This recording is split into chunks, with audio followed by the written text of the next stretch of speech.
Hi అందరికీ నమస్తే అండి. నేనైతే రామేశ్వరం వెళ్ళాను కదా! ఆ స్వామివారిని దర్శించుకున్న తర్వాత చుట్టుపక్కల టెంపుల్స్ ఉంటాయండి. అవన్నీ అయితే చూద్దామని షేరింగ్ ఆటో మాట్లాడుకున్నామండి.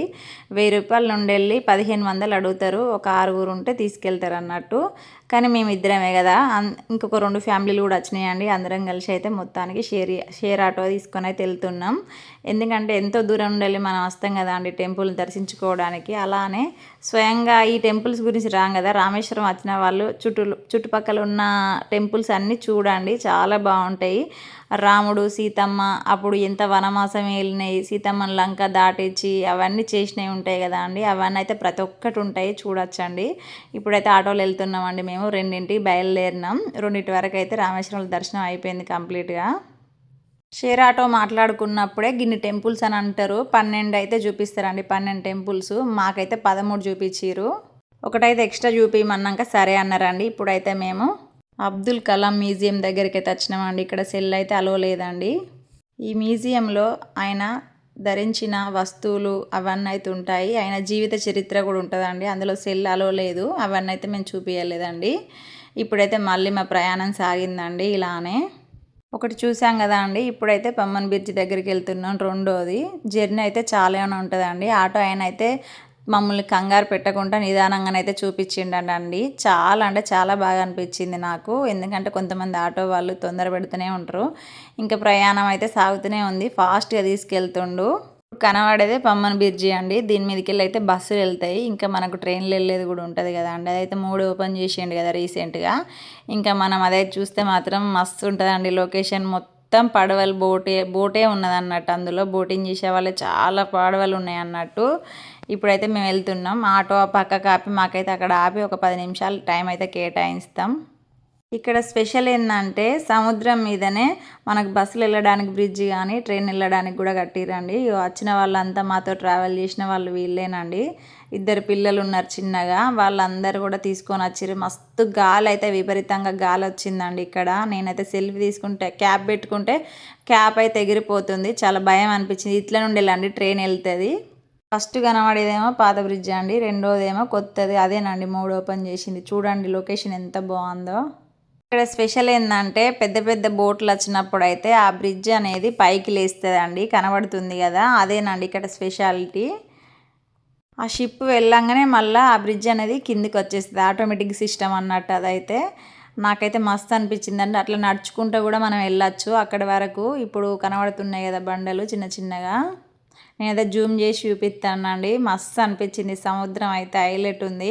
మనం డే టైంలో జర్నీ చేస్తే దీనిపైన నుండే వెళ్తుంది అన్నట్టు ట్రైన్ అయితే. ఇక్కడ బోటింగ్ చేస్తారు కదా, దీని కిందికి వెళ్ళేస్తే ఇది పైకి లేస్తే చూడాలనుకున్నా, కాకపోతే అది రావడానికి టైం పడుతుంది అని చెప్పి ఇంకా మేమైతే వెళ్ళిపోయినాం అన్నట్టు. కొంతవరకు అయితే చూడగలిగిన, దగ్గరికి వచ్చింది కానీ ఇంకా టైం లేకుండే.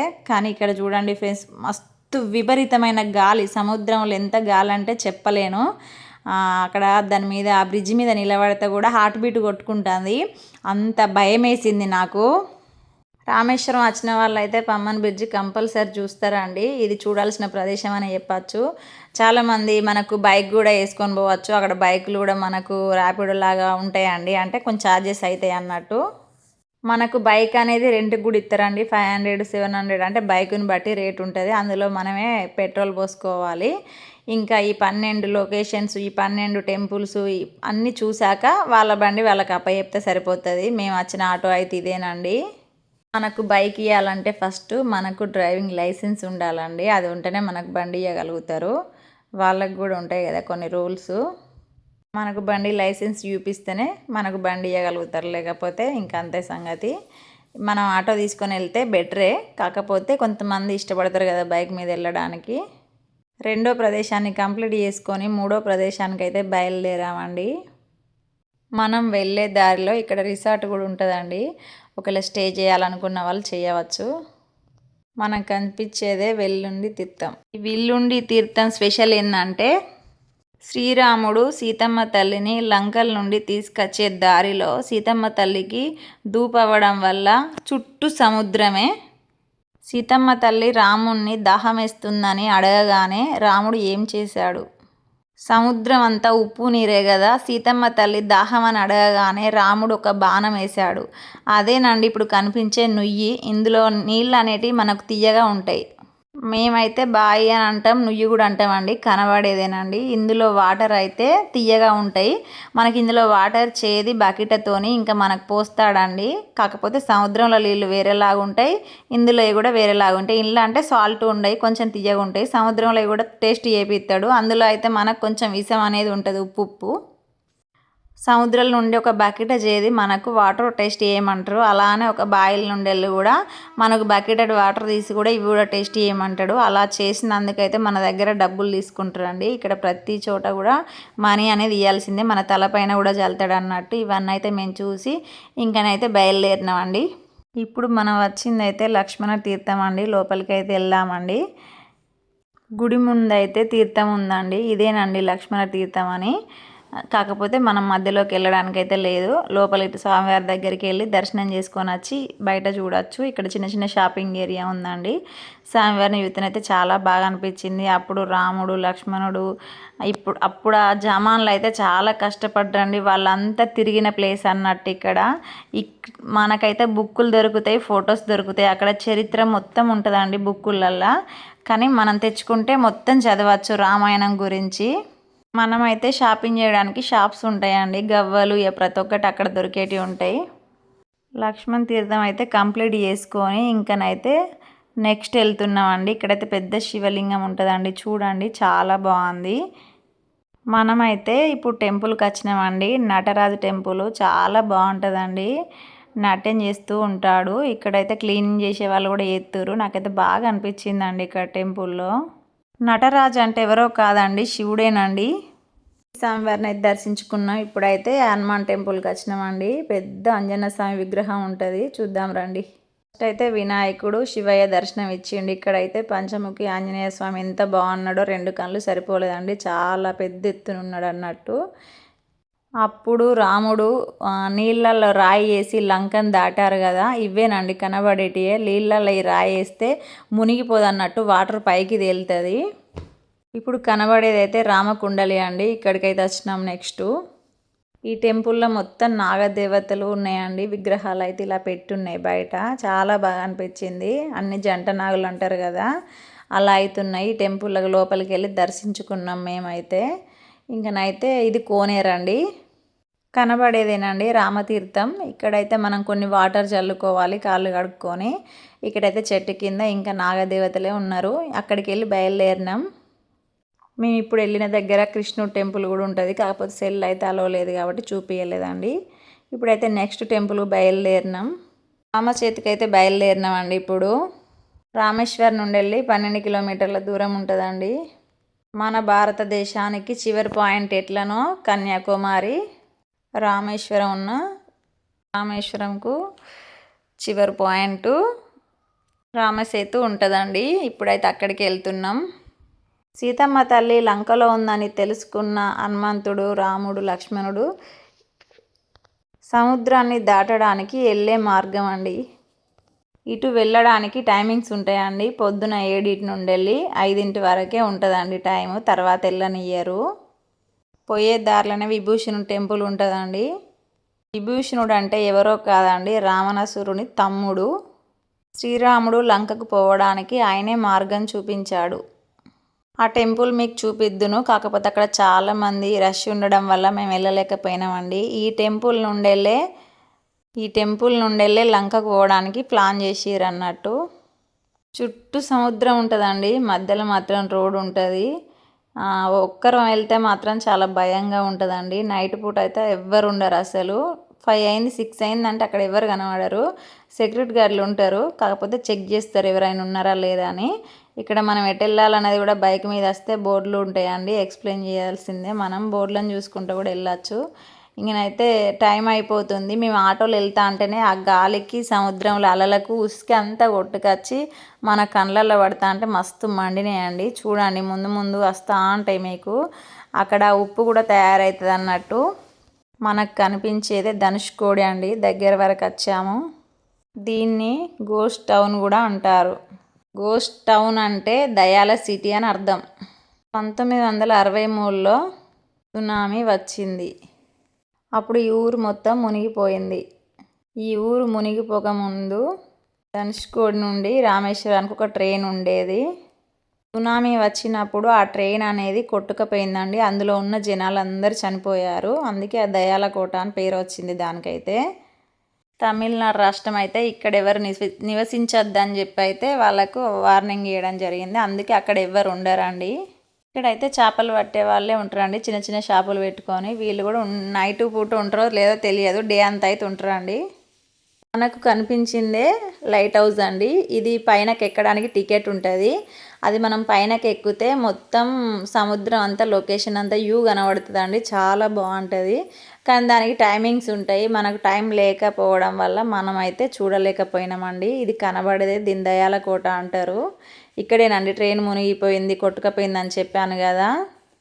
ఇదేనండి కనబడేది రైల్వే స్టేషన్. ఇక్కడ చర్చి కూడా ఉండేది. అప్పుడు సముద్రం అలలు ఎక్కువై కొట్టుకపోవడం వల్ల అన్నీ కూలిపోయినాయి అన్నట్టు. ఇక్కడ చిన్న టెంపుల్స్ ఉంటాయి లోపల, శివలింగం అవి.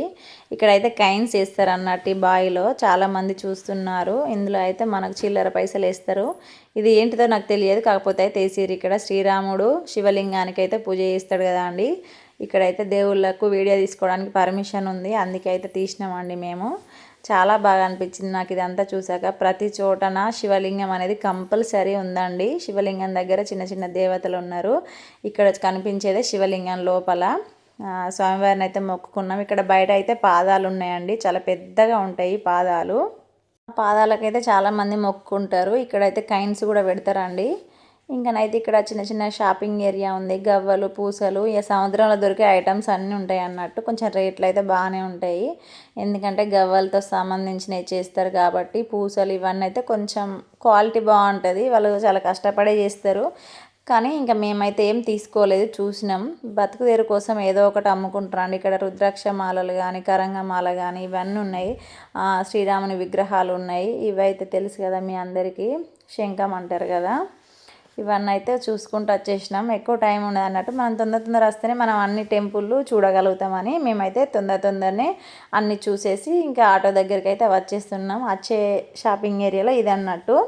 ఇదైతే తీసుకుందామని అడిగినా కొంచెం రేట్ ఎక్కువనే చెప్పారు. ఇంకెందుకులే అని చెప్పి అయితే నేను తీసుకోలేదండి.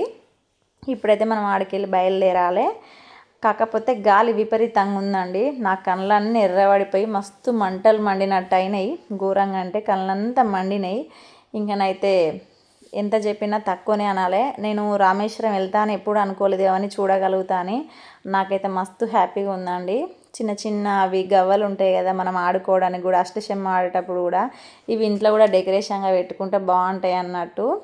అక్కడ చూసిరా, చెడు వినద్దు, చెడు చూడద్దు, చెడు మాట్లాడద్దు అని కూడా బొమ్మలు ఉన్నాయి. ఇప్పుడైతే మనం ఇంకా ముందుకు సాగిపోతున్నాం. ధనుష్కోడి పక్కనే లైట్ హౌస్ కూడా దాటేసినామండి. దాని పక్కన ఉండేలా వచ్చినాం మనం. చెప్పినా కదా టైం లేదని. అయితే లాస్ట్ ఫైనల్గా రామసేత అయితే వెళ్తున్నామండి. చూడండి మస్తు అనిపిస్తుంది రోడ్డు చూస్తే. చాలా పెద్దగానే ఉన్నాయి రోడ్లు అయితే. బస్సులు, ఆటోలు అన్నీ వస్తాయి అన్నట్టు. ఇప్పుడైతే స్టార్ట్ అయింది. అటు ఇటు సముద్రం మధ్యలో రోడ్డు.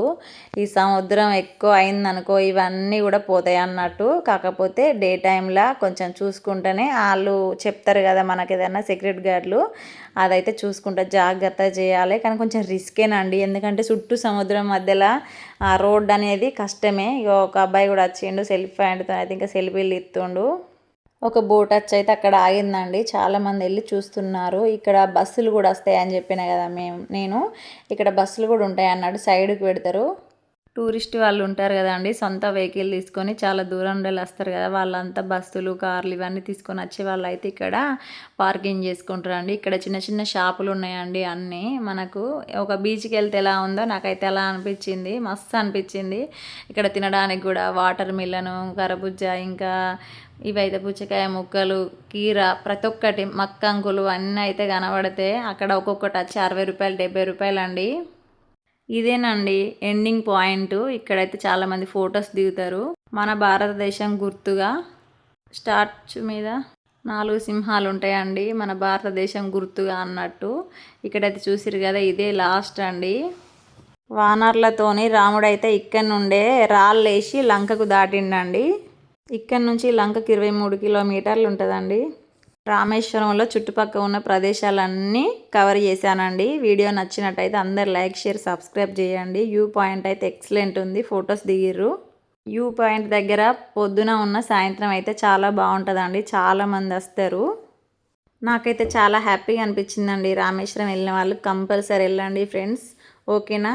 చాలామందికి ఉపయోగపడుతూనే చేస్తున్నా. ఉంటా మరి, అందరికీ bye. Thank you so much. ఒక లైక్ ఇచ్చుడు మర్చిపోకండి, సబ్స్క్రైబ్ మర్చిపోకండి. ధన్యవాదాలు అందరికీ. అందరైతే సెల్ఫీ పాయింట్ దగ్గర సెల్ఫీలు దిగుతారు, వీడియోస్ తీసుకుంటారు అండి. నేను కూడా ఒకటి తీసుకున్నా, ఆ జుట్టు అంతా చెదిరిపోయింది. ఉంటా మరి, బాయ్ బాయ్.